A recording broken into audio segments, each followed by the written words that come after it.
Հայաստանի անկախությունից 4 ամիս հետո հայկական կամավորական ջոկատները միավորվեցին և 1992-ի հունվարի 28-ին կազմավորվեց հայոց բանակը։ 24 տարին բանակի համար եղել է հաղթանակների, նաև փորձությունների շրջան։ Ինչպիսին է բանակը քաղաքացիների գնահատմամբ։ Հզոր է։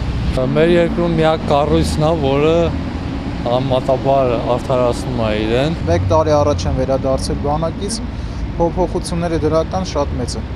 Մեր բանակը լավն է, ուղղակի երկիր չի։ Մեր զինվորները պատրաստված են, ավելի շատ մեծ հոգեբանությամբ, քան իրանց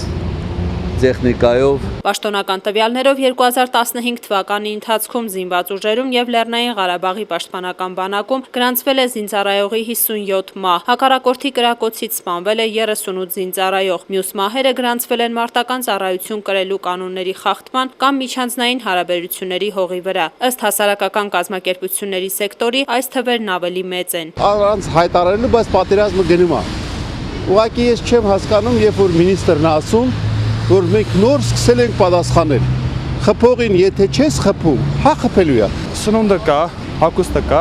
եղտա կա, ինձ թվում է բանակի համար դա բավական է։ Պետք է ծնվի հայրենասիրություն օլիգարխների մեջ, որպեսզի դա ստիպի իրենց երեխաներին տանել բանակ։ Միջանձնային այդ կանոնադրական հարաբերությունները ավելի բարձր մակարդակի վրա դրվել, որպեսզի խաղաղ պայմաններում զոհերը ավելի քչանային։ Անկախ առկա խնդիրներին և դժվարություններին նույնիսկ քննադատողներն են ընդունում, որ հենց բանակի կայացած լինելն է պատճառը, որ Ադրբեջանը չի համարձակվում ամբողջական պատերազմ սանձազերծել Հայաստանի և Լեռնային Ղարաբաղի դեմ։